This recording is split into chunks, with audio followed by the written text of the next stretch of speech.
Baik, sahabat CNC, kali ini saya bersama dengan Bapak Joni. Tadi sudah saya sampaikan bahwa beliau ini adalah owner dari Kedai Teh Kalasan ya. Keren banget nggak sih tempatnya? Ya, sangat menyatu dengan ambience saya dan juga kita semua di sore hari ini dengan keheningannya dan ketenangannya gitu ya. Untuk Anda yang suka banget minum teh, harus datang ke Kedai Teh Kalasan. Oke, Bapak mungkin bisa cerita nih Pak Joni, Kedai Teh Kalasan tuh sejak kapan sih Bapak berdirinya Kedai Teh Kalasan ini? Kita beroperasi mulai 2018. 2018. Jadi, ya, sudah 3 tahun ya. 3 tahun. Ya, 3 Oke. tahun dan kita bulan apa Pak? 2018. Bulan Maret, tepatnya tanggal 25 Maret. 25 Maret. 25 Ada Maret. alasan tertentu? Hari Alasannya Ibu atau itu inspirasi teh Kedai Teh Kalasan itu tanggal lahir istri. Oh, gitu. Yang dia lebih suka teh daripada kopi ya? daripada saya. Oh. Nah, lebih suka teh daripada Pak Joni gitu ya? Karena istri Oke. suka teh, makanya saya ikut-ikutan. Oh, kebablasan main betul, gitu ya. Jadi inspirasi dari istri yang Ya. memang menyukai teh dan Bapak akhirnya mendirikan kedai teh ini ya. Oke. Ya. Alasan dibalik itu ada nggak Pak? Ya, selain itu ada nggak? Misalnya Pak Joni memang hobi nih meracik Ya. minuman atau apa? Ya, dulu memang sebelum bermain teh, saya bermain kopi. Jadi, kemudian karena istri mainnya teh melulu, saya ikuti. Yang menarik di sini yang pertama biasa fair aja ya. Iya. Profitnya lebih bagus daripada kopi. Oh gitu? Iya. Oh. Lebih menguntungkan jualan teh Iya. daripada kopi. Nah ini perlu dicatat nih ya, ternyata lebih menguntungkan teh daripada kopi. Bukan Alasannya apa cuma- Pak? Alasannya, kalau sebenarnya sederhana. Kalau untuk kopi kita dalam berbisnis profit margin itu sebenarnya sudah jelas ya. Semua orang tahu harga kopi, misalnya kopi Merapi Iya. berapa per kilo, kita jual berapa gitu. Tapi kalau untuk teh karena dia masih benda asing, Iya. kita suka-suka masih aja. Oh. Mau untung sedikit boleh, Iya. mau untung besar boleh. Jadi itu salah satu alasan sederhananya karena profitnya lebih baik. Oke. Karena saya bisnis. Iya, iya, iya. Yang iya. kedua memang teh itu konsepnya kan lebih ke relaksasi dan untuk kesehatan. Oke. Nah, dua hal itu yang menjadi tolak ukur kenapa dijual. Oke, itu hal menarik ya sahabat CNC ya untuk Anda yang suka banget sama teh, nggak ada ruginya untuk datang ke tempat ini karena banyak banget rahasia blend tea yang diciptakan oleh Pak Joni ini.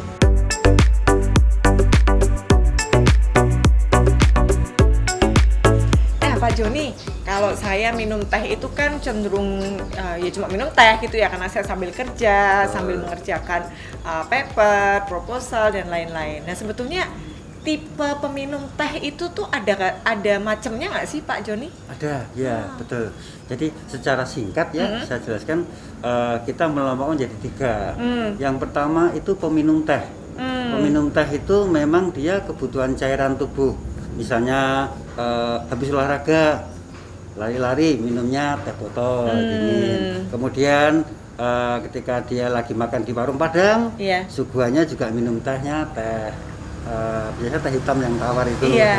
Jadi memang dia hanya untuk dipakai untuk minum aja.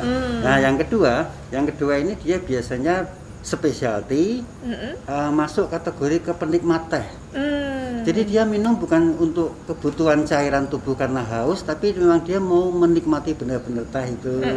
Ada aroma apa, sensasi apa.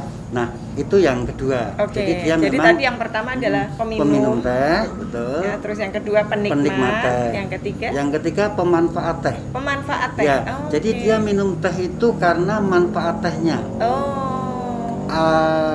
Karena manfaatnya berarti kita ngomongin masalah kesehatan. Jadi dia minum teh itu mungkin Bayu pernah dengar ya, Diet teh gitu ya? untuk diet, teh Diet. slimming untuk ngurusin, teh iya. untuk awet muda, Teh untuk cantik itu ada nggak? Oh, ada yang untuk cantik, minum teh untuk kaya. Jadi Bisa dia semuanya. lebih ke manfaatnya. Oke. Jadi untuk kesehatan maupun penampilannya. Iya, Nah, iya, iya. Jadi iya. ketiga Ada itu. 3, peminum, penikmat, sama dan pemanfaat.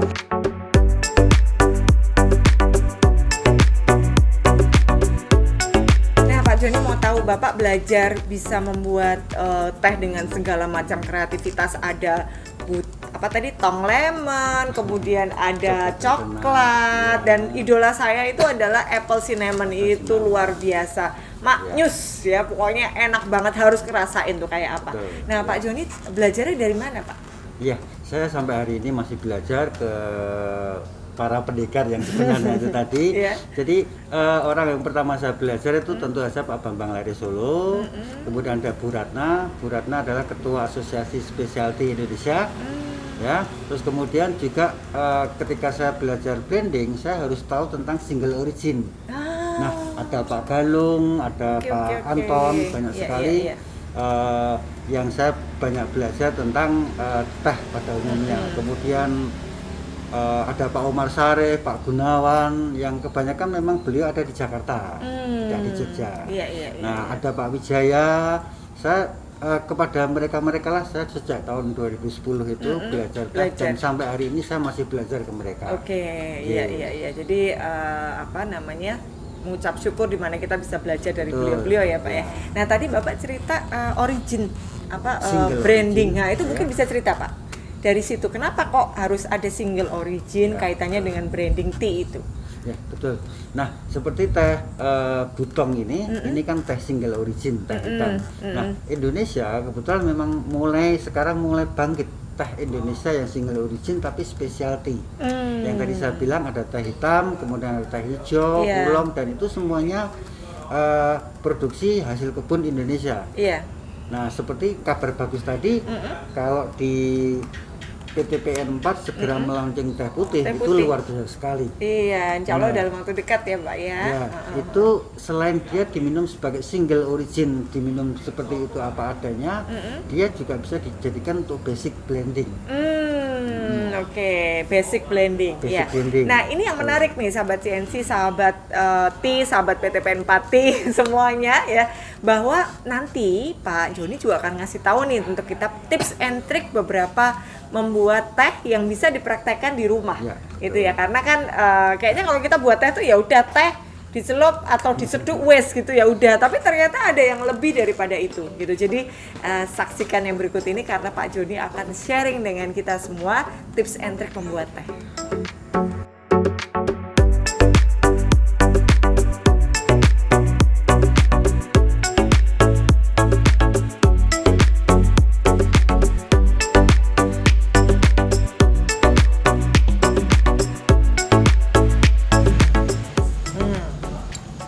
Pak Joni, saya mau nanya nih, kalau teh itu sebetulnya ada berapa macam sih? Ada teh hijau atau teh bagaimana Pak? Betul, teh hijau salah satunya. Jadi pengelompokan teh itu ada 6. Ada 6? Enam, Wah, banyak ya. banget. Setahu saya cuma teh cuma hitam sama hijau. Ternyata ada lagi yang lain. Bukan merah putih ya. Jadi ada 6 pengelompokan teh itu sebenarnya berdasarkan oksidasinya, ya, bukan fermentasinya. Kadang-kadang orang umum bilang fermentasi teh, tapi yang sebenarnya adalah oksidasinya. Jadi yang pertama ada teh putih. Teh putih. Teh putih itu benar-benar non oksidasi. Kemudian yang kedua ada teh hijau. Kemudian yang ketiga ada teh kuning. Kemudian yang keempat ada oolong tea. Iya. Yang kelima ada black tea atau teh Black hitam, tea, dan yang terakhir adalah post fermented tea.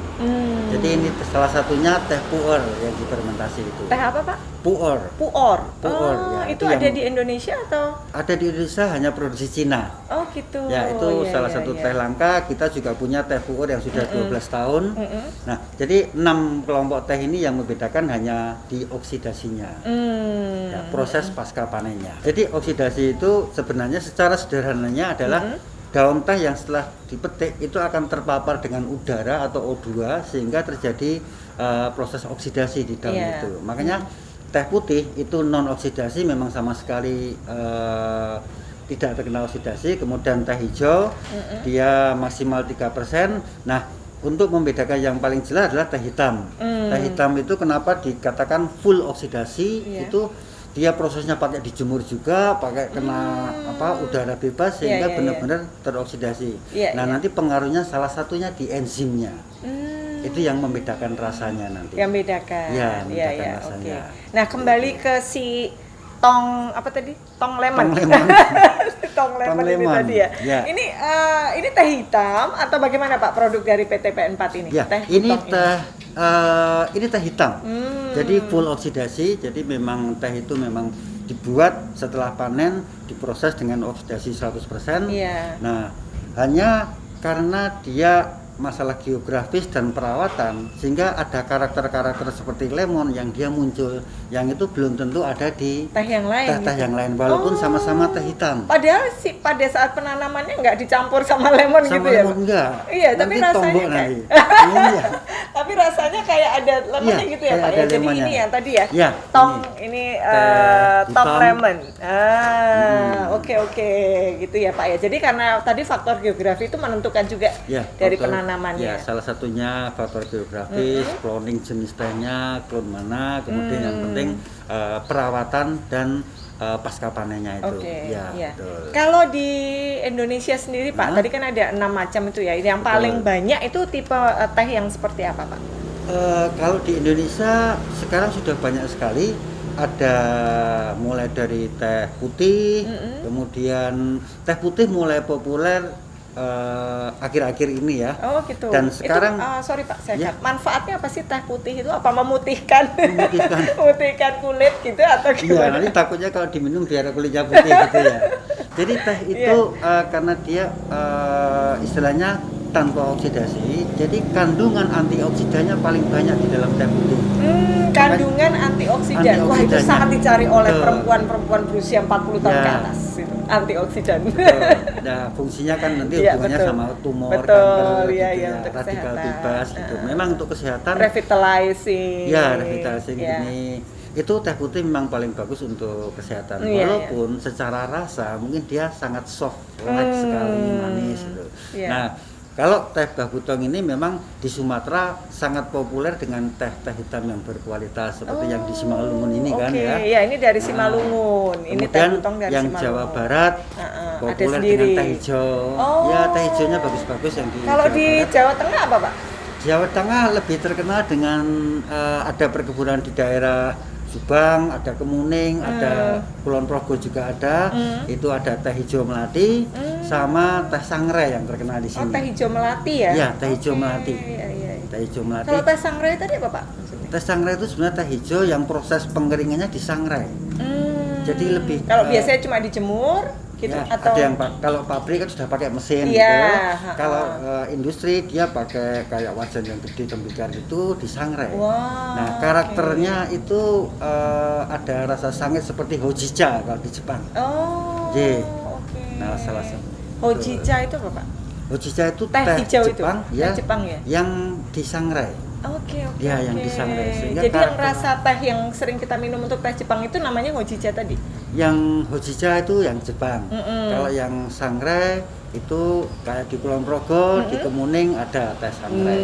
Memang karakternya khas sekali sangitnya. itu. Sangitnya. Iya, sangit. Ya, nah untuk Anda, sahabat CNC dan juga sahabat PTPN Empati, sahabat teh Kalasan ya, pengen tahu kayak apa sih macam-macam teh, kemudian cara penyajiannya, silakan datang ke kedai teh Kalasan karena Pak Joni ini istilahnya udah profesornya teh gitu ya. Gitu ya Pak Joni ya. Dokternya ini udah teh gitu loh. Jadi kalau mau nanya segala macam tentang teh, beliau lah ahli.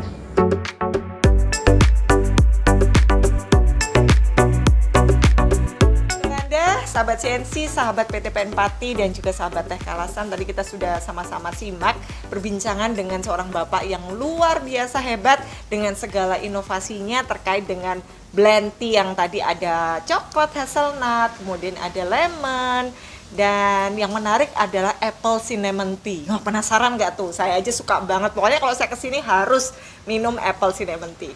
Nah, untuk Anda, hari ini adalah pembukaan awal di tahun 2022. Tentunya kita semua berharap semoga tahun 2022 ini bisa kita lalui dengan lebih banyak berita gembira. Kita harus optimis dan selalu percaya bahwa everything happens for good reason. Thank you so much. Saya Ayu Cornelia pamit. Stay healthy, stay safe, and stay tuned on Cheers. Bye.